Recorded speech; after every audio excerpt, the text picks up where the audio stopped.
I'm Melissa Shanahan, and this is the Velocity Work Podcast, episode number 81.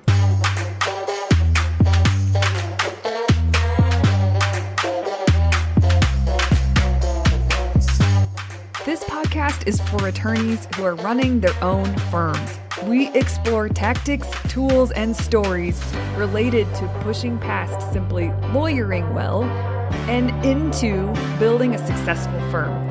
Working in your firm and working on your business are two very different things. This podcast focuses on the latter. Well, hello there. I am so glad you're here. Welcome to the episode 81. We're creeping up on 100. I just had somebody recently tell me she sort of was talking condescendingly to me about having a podcast. This is why you need a podcast. And she was selling me something. So if that gives you any indication of the dynamic. And she said, you really need a podcast. And the truth is you're not considered a thought leader until you get to 100. So my recommendation is to do really tiny, short episodes so you can get to 100 really fast. I'm like, wait a minute. What is that? What? Like, I don't get it. I get that it's nice. It's like a vanity metric though, to have 100 and just like breeze through them as fast as you can and make them as short as possible so you can get to 100. Listen, that is not what I'm talking about. So I'm really proud of the 81 that we have. 81 full-hearted, whole episodes that I put a lot of energy into. And so does my team at this point. They're helping me quite a bit with getting this pushed out. And so I just am so grateful for the accomplishment. It feels really good to have 81. Pretty soon we'll have 100 under our belts that are meaty. They aren't like dip the toe kind of episodes. That's not my jam.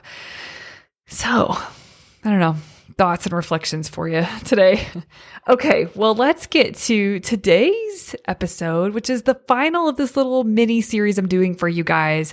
It's the January Sprint participants and the lessons that they've learned. And 2 weeks ago, I dropped an episode with lessons learned that they shared about projects, getting things done, and learning, them growing and learning as it pertains to projects.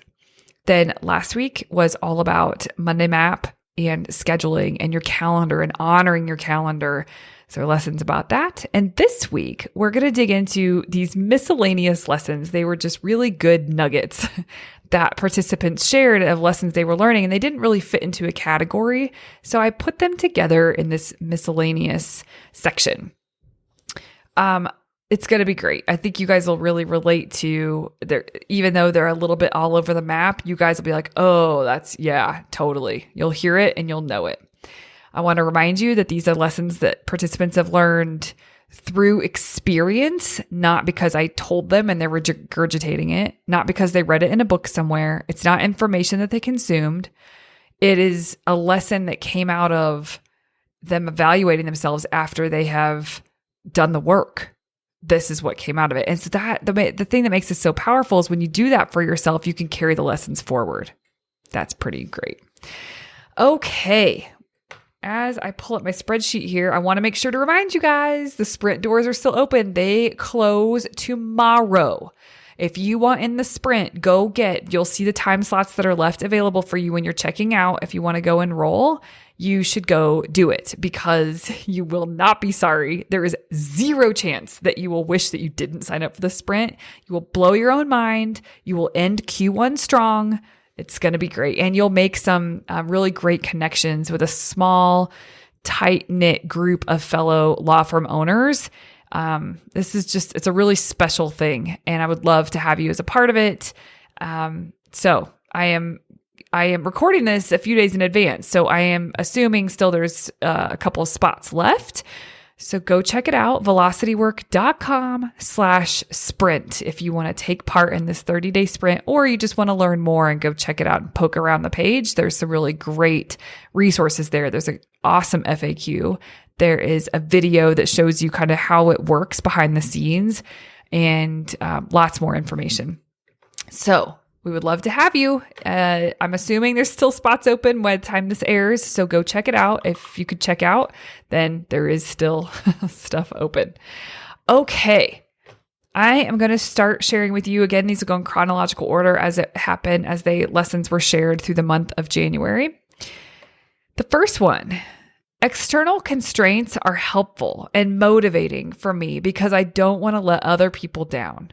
Now, I put this in here because if you've listened to this podcast for very long, you've probably heard me say at some point that I really feel like part of my job is to the best of my ability, try to work myself out of a job with each client.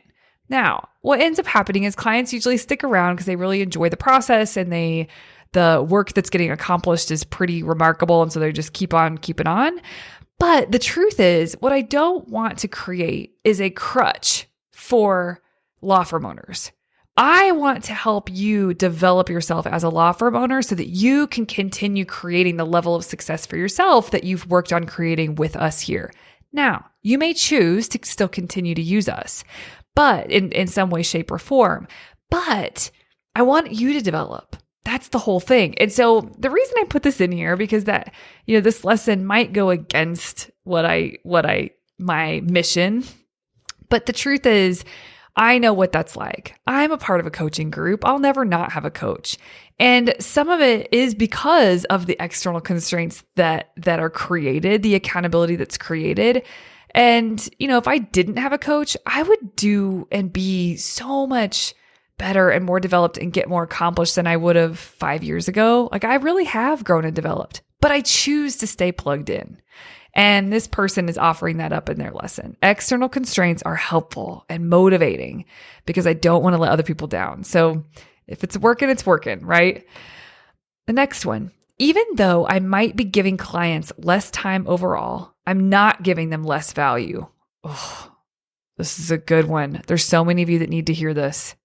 Even though I might be giving clients less time overall, I'm not giving them less value. People pay you money for exchange. It's an exchange for value that you create. In fact, many, many, many, many people out there would rather you give them the same result in less time. So it's not about the time overall. It's about giving the value. Let's see. Resist the urge to lose focus on your main sprint goal. Just because it doesn't take a lot of urgency or effort doesn't mean it's not important. I love this lesson. There's another one in here, I think, that I'm going to be sharing with you coming up that's similar. But we had this conversation in the January sprint that, it's easy to think that, I'm going to bring this monster of a project to a sprint. And you totally can. People do, and they blow their own minds with it. But sometimes there's something that doesn't feel huge. It just feels annoying and frustrating that you haven't gotten it done. And so it's been sitting to the side. It's something that's been just nagging at you internally, and it doesn't feel big, but you bring it. And even though it feels small and the daily tasks that you have to do that you're saying that you're going to get done during the sprint feels insignificant, it's not true. It's seemingly insignificant, right? It's seemingly small and dinky. But the truth is that one foot in front of the other, this like dinky step after dinky step after dinky step, you end up accomplishing something that feels so freaking good to accomplish and really kind of lifts the lid and allows you to from there, really put your foot on the gas. So I loved this because I just want to remind all of you that if you don't feel like you have this huge major project to bring to a sprint, it's not about the size of the project. It is more about the importance of the project and getting it done without delay so that you can move on and you could keep building and creating. Okay. It's important to involve your team when you're making changes because they are the ones that have to execute on your outline. Involve them early to get their help. I thought I would share this with you because I think a lot of times we feel like we're alone in executing the project, but truthfully, that's usually not always true. If it is true, it is true, right? But generally speaking, if you have a team that's going to be able to, you're getting something done that is going to be used by someone else in your firm, or executed typically by someone else in your firm, involve them early, and they may have really good feedback or really good input. It doesn't mean that you give them the project to actually get done and get into motion. Maybe you don't want that. You would rather hang on to that for a very specific reason. But it's nice to involve them. It kind of gets their buy-in early so that the thing that they're going to have to do is no surprise, and they've been a part of the creation.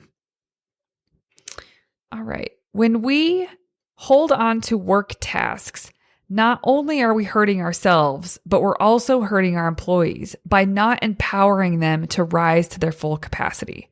So this is very similar.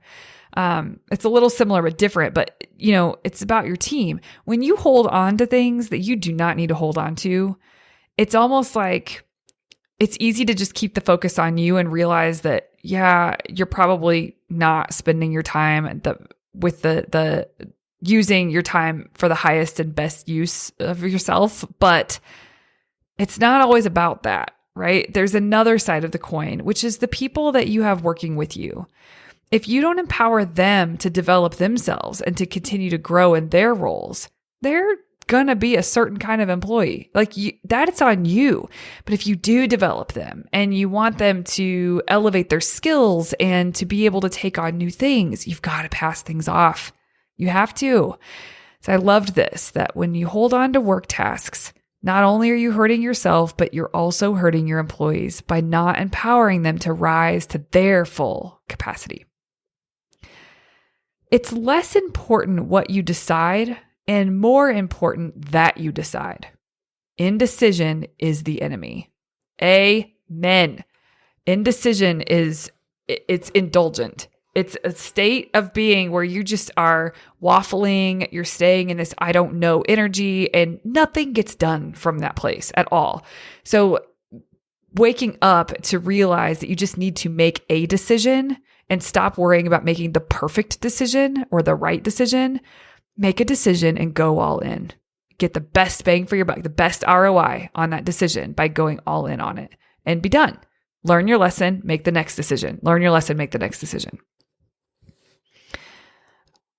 When making a decision, think through the end ramifications so that you're not unnecessarily complicating the process. I love this. We talk a lot about when you're considering a decision, think it through all the way to the end.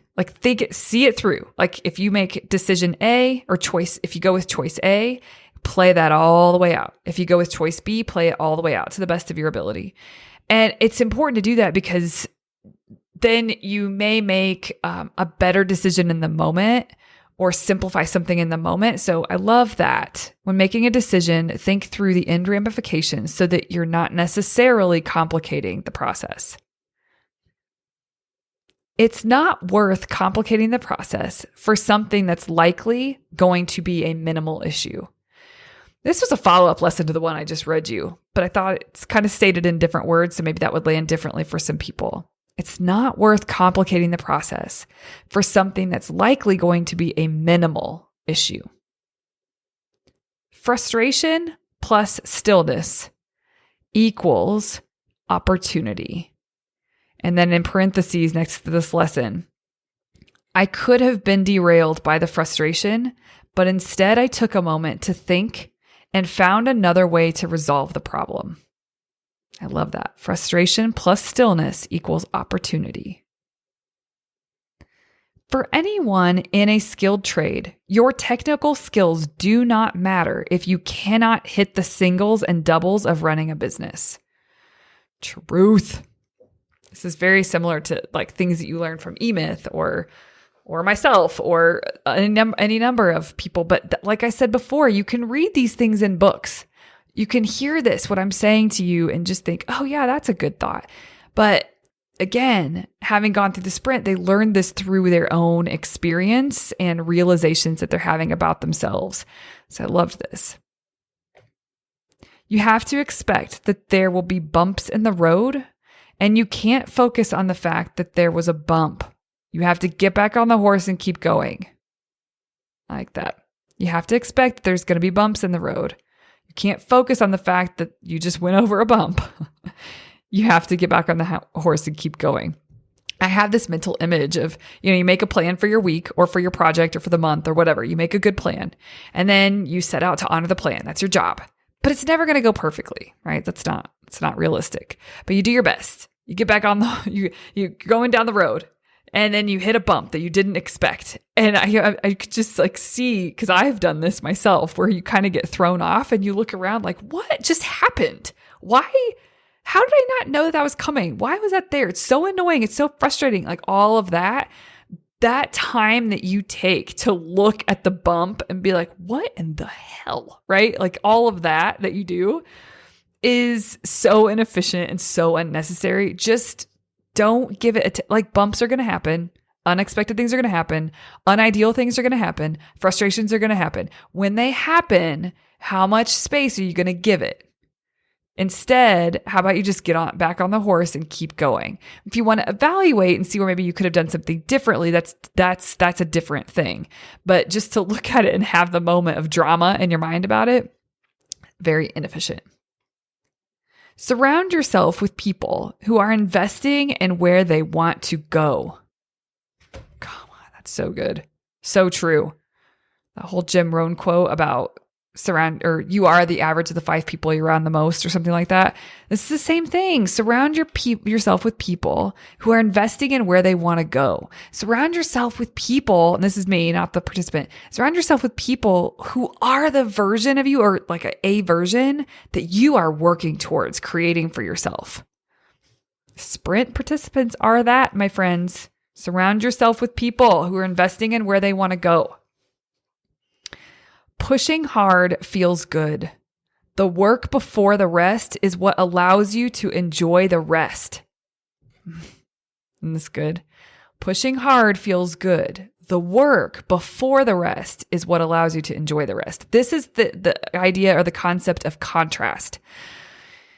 As a human, you have a lot of pain and a lot of joy in life. It's really, if you think about it, 50-50. That's part of the human experience. So it's the same thing. It's like when you are working really hard, that's what makes the rest so great. If the only thing we did was rest, the rest wouldn't be so great. It would just be what it was. It would just be rest. But because we know what the other end of the spectrum feels like, that's why the rest end of the spectrum feels so amazing. Love that. Pushing hard feels good. The work before the rest is what allows you to enjoy the rest.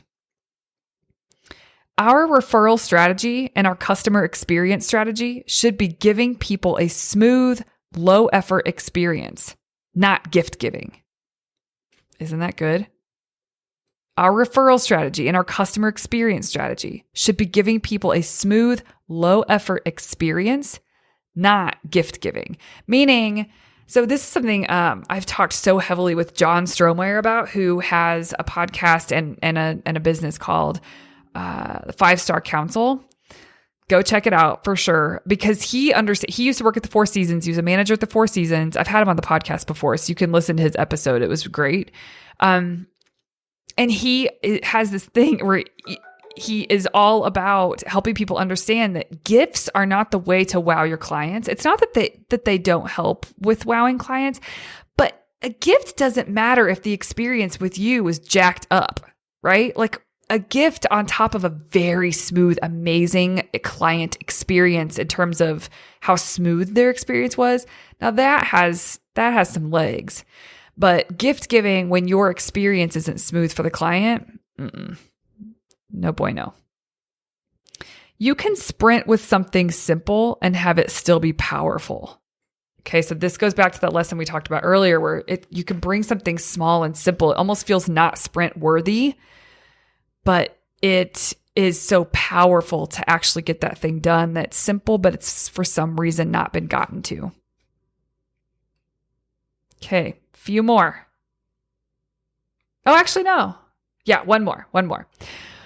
When you ask for help, you accomplish more. It's a very simple thing, but it's through experience. It's like, yeah. We all know this. But where do we not do it, right? When you ask for help, you accomplish more in less time. I could even add to the end of that, and it would probably feel true to that participant. When you ask for help, you accomplish more in less time. Okay, you guys, these are really good lessons I wanted to share with you. It felt like it's Sharing these lessons feels like it really does the participants and the results that the participants created in the sprint. It does it honor to be able to share it with fellow owner attorneys, fellow law firm owners who are doing it in the game, in the ring, doing the work. All right, everybody, have a beautiful week. Hopefully I will get to see you in the sprint. We start on March 1st. I would love to have you in there. velocitywork.com/sprint. Thanks, everyone. Bye. Hey there. If you enjoyed this podcast, I highly recommend you come and check out Mastery Group. It is where owner attorneys come together to study this material, apply it, and thus create really big results for their firm and for their life. So come on over, velocitywork.com/join to get more information and get started. Show notes from this episode can be found at velocitywork.com/podcast.